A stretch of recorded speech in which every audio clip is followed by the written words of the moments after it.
Hello everyone and welcome to Encore's music show. I'm Mariam Saab. Coming up.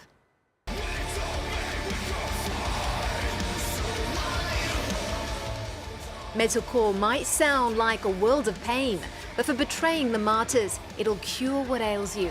The Resilient marks the band's third studio album, tackling terrorism, technology, Brexit and the refugee crisis.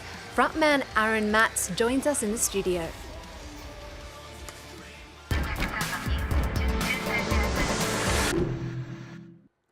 Aaron Matz, vocalist for Betraying the Martyrs, welcome to the show. I think we're going to have to give a shout out to the rest of the band who aren't here today. We've got Victor, Lucas, fill in the rest. Baptiste, Boris and Valentin. Hello guys. So you left behind a job as a factory worker in the UK to take over as the band singer in 2010.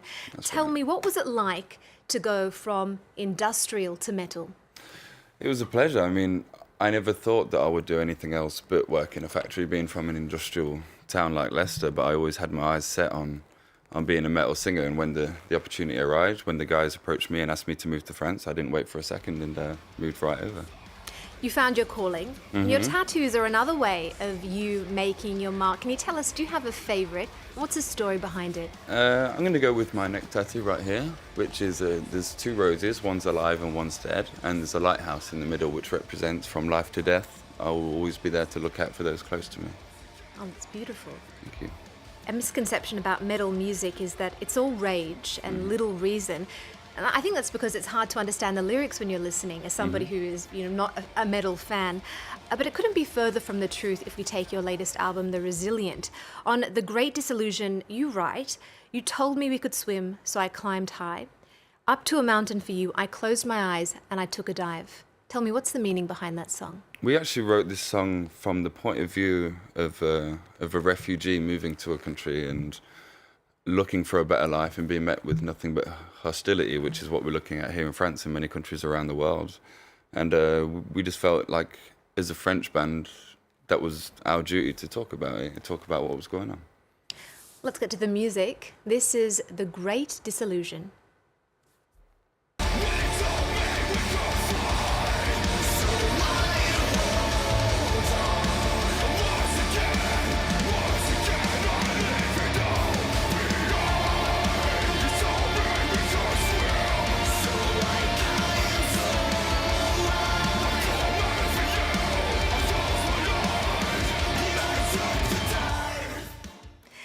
Another sign of a wider sense of disillusionment, Aaron, is Brexit. It's also fleshed out on the album, The Resilient. Mm-hmm. You're a band of British and French musicians. You're from Leicester. Yeah. Tell us, what's at stake here with Brexit?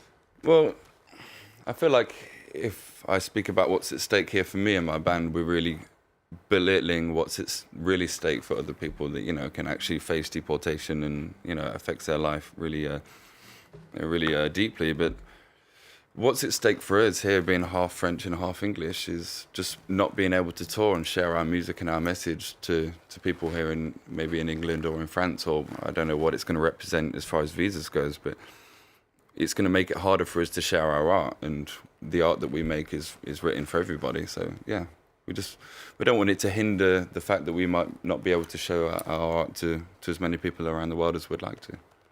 Speaking of sharing your art, you sing on one of the songs on the record, "The moment that the pen hurts more than the gun is the moment I lost my mind." Yeah. Terrorist attacks here in Paris, in France, inspired some of the writing on this record. Absolutely. When it comes to freedom of expression, as an artist, do you believe in limits?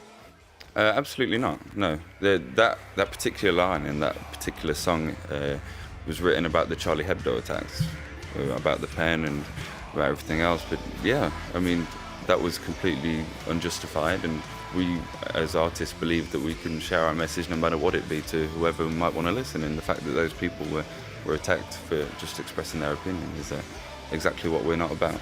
So you would never, there's no end to how far you're willing to take things, what you're willing to say? No, as long as it's taken in an honest context. No, of course not. You also push the creative limits in a tongue-in-cheek way, we could say, on a Disney cover. How did you give Frozen's Let It Go a metal makeover? It was an idea that came from our label, and Victor, who plays piano, just started getting to work on it. And when it presented itself as a good idea, we got backing from our label and from our press and everything else, and it sounded good. So we ended up making a video for it and putting it out forward on the album, and people loved it. Yeah. I have to say, it's absolutely genius. Definitely not for the ears of little girls who are fans of Elsa. They might be given the shock of their lives. Yeah. So, mums, turn those girls away. Let's take a look at Frozen's Let It Go with a metal makeover. Have a look.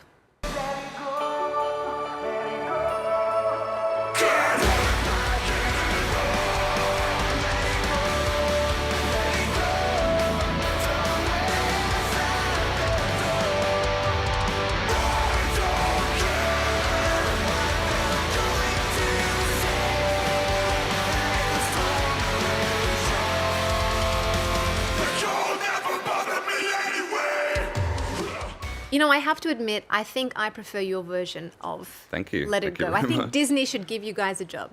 I think they should too. But you're very, very busy. Don't have time for that. You've got a big year ahead touring the record. You'll be playing at Hellfest here in France, June 16th. That's right, yes. Rock and roll has a wild reputation on tour. Tell me, does metal up the ante? And what's been your most out there moment?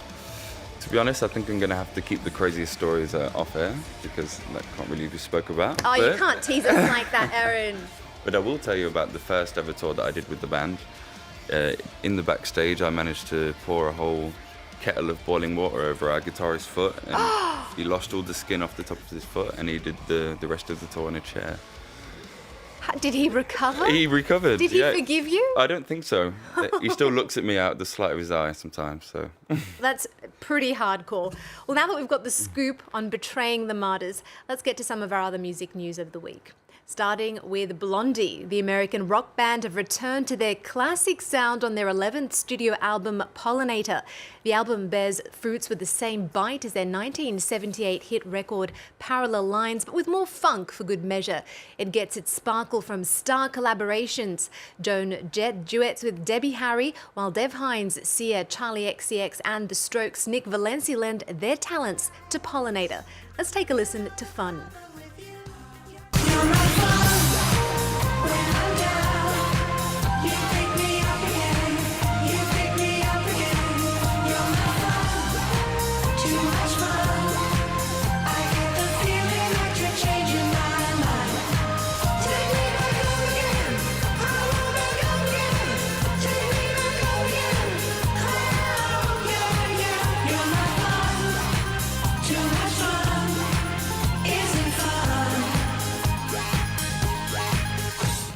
From American rock to folk, courtesy of Brandi Carlile. Celebrating a decade since the release of the cult album The Story, Carlile has enlisted the help of Adele, Dolly Parton, Pearl Jam, My Morning Jackets, Jim James and Chris Christopherson for a tribute album to benefit War Child, a British charity that protects the rights of children in war. Let's take a listen to Dolly Parton's cover of The Story.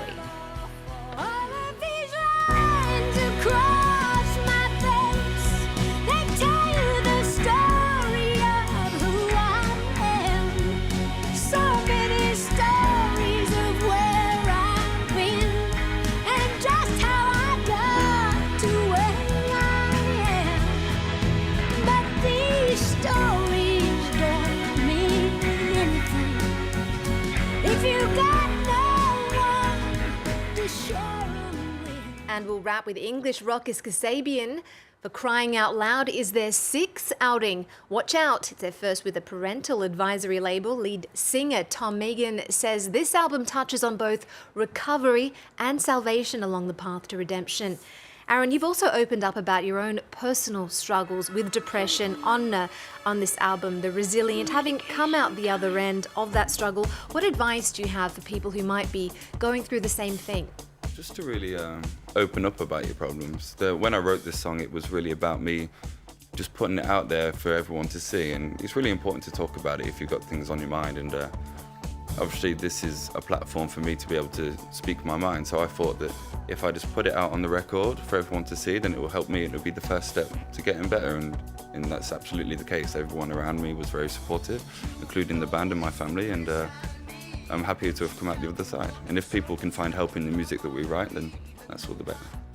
Thank you very much for sharing your story, Aaron. Absolutely. Everyone, check out The Resilient. Connect with us online. We're going to leave you with Kasabian's You're in Love with a Psycho. Check it out.